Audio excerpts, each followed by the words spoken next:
I don't know why. But I was chosen for this. Halo semuanya, balik lagi sama gue Kla di Nonton Bareng Kla. Gue udah lama banget nih guys yang nge-review film karena kesibukan belakangan ini. Dan baru hari ini gue sempet nge-review lagi film yang pengen banget gue review, yang pas banget sih sama bulan ini dan baru aja tayang di Netflix. Film ini pernah tayang di Netflix 6 Desember kemarin, tapi udah ada kontroversinya dari mulai trailernya keluar guys. Filmnya seperti apa? Sebelumnya gue minta kalian buat subscribe channel YouTube gue dulu di Nonton Bareng Kla. Nah, seperti gue bilang tadi, kalau misalkan film ini berhubungan dengan bulan Desember, yaitu kita sebagai umat Kristiani, teman-teman Kristiani yang lainnya, dan Katolik akan merayakan Natal, yaitu kelahiran Yesus Kristus ya guys. Nah, dalam Natal ini kita nggak jarang ya nemuin film-film nativity atau film tentang kelahiran Yesus, dimana plotnya kita tahu karena based on Bible seperti itu, dimana perawan Maria tiba-tiba mengandung dari Roh Kudus, padahal dia sedang bertunangan dengan Yusuf. Terus akhirnya mereka dikasih tahu malaikat bahwa dia akan mengandung Mesias, lalu pergi ke Bethlehem untuk sensus, tapi nggak dapat tempat buat bersalin, penginapan semua penuh karena saat itu sedang sensus penduduk.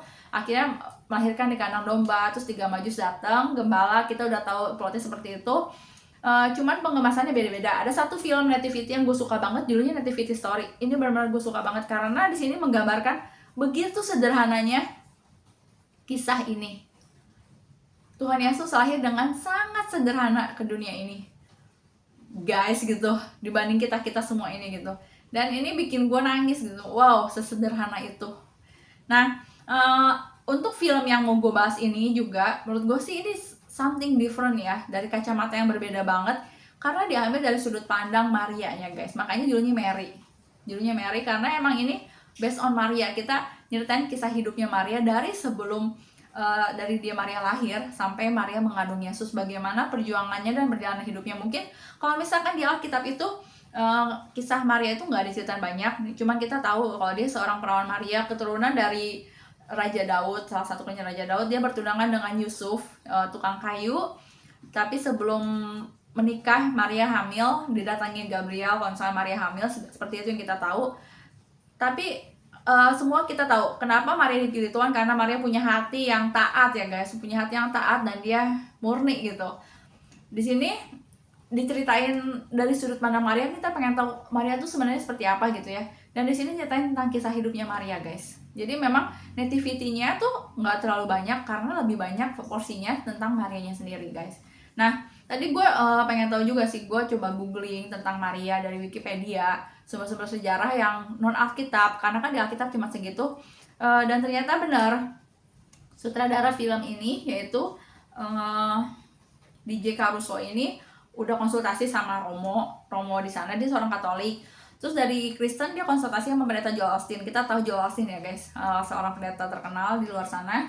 Nah, gue baca di Wikipedia, sebelum gue baca tentang Mary Netflix di Wikipedia, gue baca ternyata emang ada satu Injil Yakobus yang waktu itu kan Alkitab ada yang dipilih-pilih lagi gitu guys. Ada satu Injil Yakobus yang nggak masuk ke Alkitab. Di situ menceritakan kisah hidup Maria, di mana Maria itu anak dari Yoakim dan Anna ya. Nah, Anna dan Yoakim ini diceritakan nggak punya anak, udah menikah lama tapi nggak punya anak, sampai akhirnya kalau di film ini tuh Yoakim ke padang pasir berpuasa 40 hari untuk minta anak sama Tuhan. Dan anak itu bilang sama Tuhan, kalau misalkan mengandung dia akan mempersembahkan anaknya untuk Tuhan gitu. Mungkin kita tahu kisah ini sebelumnya seperti kisahnya Samuel sama Hana ya. Hana yang menangis di hadapan Tuhan minta anak, akhirnya dikasih, dan Samuel melayani Tuhan gitu.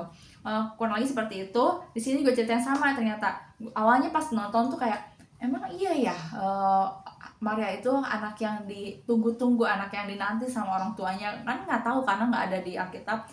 Tapi pas gua tadi Wikipedia, ternyata benar ada yang menulis tentang hal itu. Dua orang ini tuh mengandung anak dan akhirnya lahirlah Maria, ibu Yesus. Nah, di situ kan lalu Maria ini sesuai janji orang tuanya dikasihlah ke bait Allah. Sebenarnya kalau misalkan secara logika, tadi gue baca juga benar, secara logika tuh zaman dulu wanita tuh nggak bisa melayani kan sebenarnya, karena budaya patriarki tinggi, apa-apa imam semua laki-laki. Tapi kalau di kisah ini jadi semacam biarawati gitulah, semacam biarawati. Dan saat itu juga kalau kita baca Alkitab ada nabi perempuan juga namanya Hana yang tinggal di Bait Allah. Di situ mulai masuk sih menurut gua. Jadi ya mungkin dia bekerja untuk melayani Bait Allah di situ. Jadi emang benar Maria dari kecil tuh di Bait Allah, makanya pengajaran dia tentang firman Tuhan, tentang Taurat ya dulu, tentang Tauratnya cukup dalam. Maria rajin berdoa, makanya nggak mungkin kan orang yang biasa aja dipilih Tuhan untuk mengandung Yesus. Nah itu sih jadi salah satu yang menurut gue, oh iya ya, jadi kita tahu gitu kenapa. Dan yang gue suka di sini tuh dibikin manusiawi banget Maria tuh gitu, manusiawi banget karena memang manusia biasa, tapi kenapa dia bisa dipilih sama Tuhan, kayak gitu sih menurut gue yang keren, yang megah di sini. Dan ternyata pas gue baca di Wikipedia bener J.K. Rousseau ini juga ingin menampilkan ke penonton tentang Maria yang manusiawi gitu guys, manusia yang apa ya, yang realistik gitu kan. Kalau misalnya kita pikir ya kayak gimana gitu, dia tetap manusia biasa yang bisa takut, sedih, kadang-kadang ragu gitu kan. Kalau kita baca Alkitab banyak juga tokoh Alkitab yang nggak jarang jatuh ke dalam dosa, yang kadang-kadang ragu, terus Tuhan bisa nggak ya saya yang meragukan diri sendiri, tiba-tiba dia meragukan Tuhan gitu, karena masih manusiawi gitu, kita semua manusia biasa kecuali Tuhan kan. Kita nggak sempurna gitu. Dan di sini juga ngegambarin pergumulan Maria seperti itu guys, gitu sih yang bikin film ini keren. Kalau dari sisi filmnya sendiri sih untuk wardrobe, setting, gue suka sih, bagus gitu. Cuman ya memang ada beberapa kelemahan seperti durasinya terlalu singkat, cuma 112 menit yang kayak harusnya ini lebih digali lagi deh, harusnya lebih digali lagi gitu. Tapi durasinya entah kenapa terlalu singkat, jadi kayak ada beberapa alur yang kecepetan, terus CGI-nya ada beberapa yang kasar. Ya tapi menurut gue sih so far bagus ya. Naskahnya dibuat oleh naskah film ini menurut gue sih kata-katanya bagus, oleh Timothy Michael Hayes. Ada beberapa ketikan Alkitab juga yang dimasukin, lalu kata-katanya bagus gitu. Jadi menurut gue sih overall bagus sih ya. Cuman ya untuk beberapa teknisnya yang harus diperbaiki sih. Nggak tahu ini kenapa ada beberapa miss di situ. Tapi yang gue suka itu dari ide ceritanya sih. Ide cerita bagaimana sosok Maria digambarkan dari POV-nya Maria gitu. Point of view-nya Maria menurut gue sih seperti itu. Nah di sini pun yang gue suka selain itu adalah pemilihan cast-nya Maria dan Yusuf itu dipilih yang Maria cantik banget di sini guys, yang benar-benar pure. Di sini tuh kalau misalnya gue baca lah, orang Yahudi zaman dulu tuh umur kalau udah dapat haid tuh nggak lama menikah, jadi sekitar umur 12 tahun sampai 16 tahun tuh mereka udah menikah di sana. Jadi kemungkinan Maria sekitar rentang umur segitu, dan kalau baca-baca sih sekitar 16 tahun, jadi Maria benar-benar masih remaja banget gitu. 16 tahun, kalau sekarang SMA kelas 2 kita bayangin ya, SMA kelas 2 seperti apa, yang masih labil gitu. Jadi wajar dimana Maria ada pergumulan gitu lah. Nah di sini tuh Marianya sama Yusuf dipilihnya cast-nya yang elok, rupawan, dan kelihatan pure gitu, bagus. Gue suka banget sama matanya Maria, terus sama Yusufnya gitu.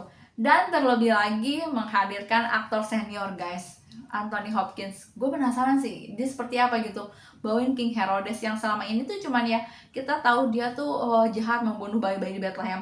Tapi di sini tuh digambarin kenapa dia bisa seperti itu. Ternyata dia paranoid banget sama kelahiran Mesias. Dan Anthony Hopkins berhasil menggambarkan itu, gimana dia paranoid sampai akhirnya dia tega gitu, bunuhin tuh semua bayi-bayi itu gitu. Dan baru aja gue baca ya, nggak ada kok di sejarah tentang pembunuhan di Bethlehem. Berarti itu cuma karangan ternyata ya guys ya. Bethlehem itu kota kecil guys, kota kecil, dan ternyata bayi di sana tuh nggak banyak. Jadi sebenarnya yang dibunuhin tuh dibilangnya bayi laki-laki di bawah 2 tahun. Jadi sebenarnya jumlahnya nggak banyak, makanya nggak jadi berita besar dan nggak masuk sejarah. Ternyata seperti itu guys. Nah di sini tuh ngeliatin kok Herodes tuh sosok yang seperti apa gitu, digambarin dengan oh wow, apalagi dibawa nama Anthony Hopkins, paranoid yang ketakutan. Gue takut nih ya, katanya bakal ada nubuatan seperti gue takut nih, terancam segala macem. Dia gambarin pergumulannya tuh kayak udah mulai kena gangguan mental, sampai akhirnya dia buat keputusan yang gila seperti itu. Dia kesel ditipu sama 3 orang majus gitu. Nah menurut gue sih ini yang bagus dari film ini tuh itu penggambaran karakternya yang dibikin manusiawi. Cuman mungkin ada beberapa yang beda dari Alkitab, seperti Yusuf yang nggak ketemu malaikat. Sebenarnya di Alkitab dituliskan dalam mimpinya Yusuf datangi malaikat, kalau di sini enggak gitu. Terus yang saat mereka yang kita bayangin kan kayak pas lagi habis lahiran di kandang malam-malam terus ada orang majus gembala gitu, ternyata di sini siang-siang. Tapi secara logika ya pas lagi lahiran emang kok mungkin nggak kayak gitu lah, habis berdua terus ya mungkin udah setelah lahiran beberapa hari besokannya lah kalau nggak salah terus orang majus datang melihat segala macem. Jadi memang sebenarnya bisa seperti apapun, tapi intinya yang gue tangkap di sini tuh bukan soal teknisnya atau waktunya seperti apa, bentuknya seperti apa, tapi intinya kalau misalkan yang gue tangkap ini tuh dalam banget, dimana Maria it's not easy to be a Mary menurut gue. Jadi benar-benar Maria itu digambarin, Maria tuh manusia biasa guys, tapi dia bisa seperti itu gitu, luar biasa hebat, dipilih Tuhan seperti itu. Dan ketika kita oh ternyata kenapa dia dipilih Tuhan, ternyata benar-benar gak semua orang bisa nanggung ini. Kalian bayangin, dia tiba-tiba dia udah tunangan sama laki-laki terus tiba-tiba dia dibilang hamil, didatangin malaikat bilang kamu hamil, tiba-tiba hamil out of nowhere, dia belum menikah, tidak melakukan hubungan seksual, tiba-tiba dia hamil dari Roh Kudus. Kalau kita pikir crazy gitu, kayak masuk akal nggak ya, nggak masuk akal gitu, tapi dia terima dengan kata, walaupun dia awalnya kaget dan takut, tapi terakhir dia bilang apa, terjadilah padaku menurut kehendakmu. Depannya dia bilang aku ini hamba Tuhan, terjadilah menurut. Dia benar-benar sosok yang taat banget guys. Ya udah, saya mau percaya Tuhan, saya ini hamba Tuhan, terjadilah sesuai kehendak Tuhan. Sama seperti Yesus waktu di kayu salib, yang sebelum di kayu salib, terjadilah padaku, pokoknya terjadilah sesuai kehendak Tuhan, bukan kehendakku gitu. Dan Maria mengikuti rencana Tuhan walaupun nggak gampang. Di sini tuh bagus banget. Jadi orang sebenarnya masuk akal sih guys, lagi pas dia hamil kan pasti ketahuan nih, orang-orang pasti tahu gitu, langsung ngomongin kan masih tunangan, karena kan dulu pasti kalau misalnya tunangan tuh diumumin gitu guys ke semua orang. Jadi semua orang tuh tahu kalau Maria tuh sedang bertunangan dengan Yusuf. Terus hamil tuh kelihatan kan, perutnya mulai membesar, orang kan mulai kayak bergunjing, terus gitu ada mulai kayak ada hasutan-hasutan, oh mau dirajam segala macam, terus mau diancam dibunuh. Kalau di sini kayak gitu ya, akhirnya sampai kabur-kaburan sama Yusuf di sini gitu. Perjuangan Maria tuh kayak dia tuh dianggap sebagai wanita yang lu hamil loh di luar nikah gitu. Zaman dulu, kebayang nggak zaman dulu kayak apa? Sekarang aja kalau hamil di luar nikah tetangga udah ngegosipnya kayak apa, tahu, apalagi zaman dulu gitu guys. Nah itu tekanan berat buat Maria. Dan bagaimana dia gimana dia mikirin Yusuf gitu, bisa nerima nggak ya, ini kan bukan anaknya gitu. Di sini gue diceritain kayak gitu. Terus Yusufnya bilang dia mau gitu. Dan ada adegan yang gue ngeles banget ya, lagi pas Yesus lahir, terus his name is Jesus kata Maria, terus Yusuf nyamperin gitu kan, Yusufnya nangis padahal itu bukan anaknya gitu. That's so sweet gitu. Dan situ gue mikir, wow, kenapa Tuhan milih Yusuf dan Maria untuk jadi orang tua Yesus, karena hati mereka seperti itu, sebegitu indahnya gitu guys. Nah kontroversinya seperti apa, gue juga gak nyangka sih ini bakal jadi kontroversi, karena gue nonton tuh gak ada yang, ya paling gue cuman kayak menilai ini kok kayaknya beda sedikit di Alkitab, oh ini kok gitu. Tapi intinya gue tetap dapat gitu inti dari kelahiran Yesus dan inti dari hati Maria tuh gue dapat di sini. Tapi pas gue baca lagi ternyata ada kontroversi katanya untuk umat Katolik ini tuh merasa kayak jauh banget dari Maria yang mereka pikirin. Maria tuh seorang yang holy, kudus. Katolik katanya sampai ada larangan untuk nonton ini dari seorang Romo. Dan sebenarnya menurut gue sih gimana mindsetnya, gimana kita melihatnya gitu. Kalau gue sih ngeliat artinya aja sih, bukan ngeliat kayak enggak harusnya Maria, katanya ada ngomong gini, kok di sini Marianya ragu. Manusiawi guys. Kita lihat nabi siapa sih yang nggak pernah buat salah? Elia pernah depresi loh guys.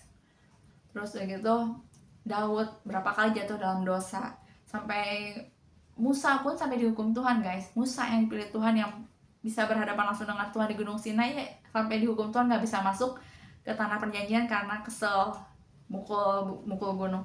Intinya semua mereka manusia biasa gitu yang pernah ngelakuin salah. Wajar. Di sini juga ada beberapa scene yang Maria tuh didatangin sama iblis buat dicobai, karena iblis nggak suka sama rencana Tuhan.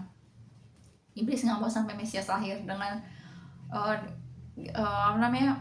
lu gini kayak dihasut segala macam. Terus di situ Maria kayak bingung, kayak takut segala macam. Manusiawi lah menurut gue, pasti akan ada seperti itu, nggak mungkin jalannya lurus terus kalau dari sudut pandang gue ya. Tapi kalau misalkan dari sudut pandang Romo tersebut dan beberapa orang yang setuju, I don't know seperti apa ya, gue sih nggak mau berdebat soal itu. Cuman intinya gue mau bahas film ini aja sih. Ini dari, menurut gue sih film yang something different lah ya untuk nativity ya, menceritakan tentang kisah dari ibunya Yesus seperti apa gitu. It's not easy to be Mary gitu, nggak segampang itu lu dipilih lalu jalannya lancar, enggak. Kayak bangsa Israel dipilih, Musa dipilih untuk memimpin Israel, gampang jalannya? Enggak. Untuk menuju tanah Kanaan banyak sekali lika-likunya gitu. Begitu juga dengan Maria, dari mulai dia dipilih untuk menjadi ibu Yesus sampai akhirnya melahirkan Yesus, bahkan sesudah melahirkan Yesus juga banyak sekali. Dan waktu itu ada adegan di mana di terakhir itu ketemu Nabi Simeon yang udah umurnya berapa tahun, yang dia mau lihat Yesus gitu, ngomong akan ada duri, akan ada apa ya, duri di hati, akan ada apa ya, aku lupa dialognya, cuma intinya Maria bakal ngerasain sakit yang luar biasa, yaitu saat Yesus disalib gitu. Dan Maria harus nanggung itu semua gitu. Jadi perjuangan Maria dari mulai mengandung Yesus sampai Yesus disalib ya luar biasa sih perjalanan hidupnya gitu. Jadi menurut gue sih kalian nonton aja sih guys, ambil maknanya seperti apa. Dan menurut gue film ini bagus. Terus yang gue baca juga di IMDb ya, gue kaget juga ratingnya sampai 5. Kenapa gitu? Pas gue baca ternyata kebanyakan ya sih nggak ngulas tentang film ya. Ada sih yang real tentang film kayak CGI-nya kurang bagus, tapi dia masih ngasih nilai yang ya 7 lah gitu. Lalu gue lihat orang-orang yang ngasih nilai bintang 1 tuh ternyata karena mereka nggak suka sama ceritanya yang dianggap mereka sangat menyimpang dari sosok Bunda Maria yang mereka kenal di Katolik gitu. Kayak Marianya kok begini, terus kenapa ada hubungan menikah antara romansa antara Maria dan Yusuf. Guys, mereka menikah, dan hubungan pernikahan itu kudus salah satu yang intinya Tuhan tuh dimulai itu dari gereja itu dari keluarga gitu. Intinya guys, kalau udah menikah tuh resmi gitu, maksudnya masa nggak romantis-romantisan, malah harusnya romantis gitu guys. Ini kayak gitu sih. Itu sih yang gue suka dari film Mary ini. Kalian boleh nonton di Netflix selama 112 menit, dan menurut gue sih keren sih guys ya. Makasih yang udah nonton. Kalau misalnya ada salah-salah kata atau apa, sorry, tapi ini pure dari sudut pandang gue, dari apa yang gue dapet. Dan menurut gue sih ini nggak merubah keimanan gue ya guys, malah bikin gue semakin terharu kalau misalkan sebegitu besar kasih Allah akan dunia ini. Begitu sih guys. Thank you semuanya buat udah nonton. Nanti kita ketemu di konten gue berikutnya. Semoga gue lebih rajin lagi konten di tahun depan. Thank you guys semuanya, bye.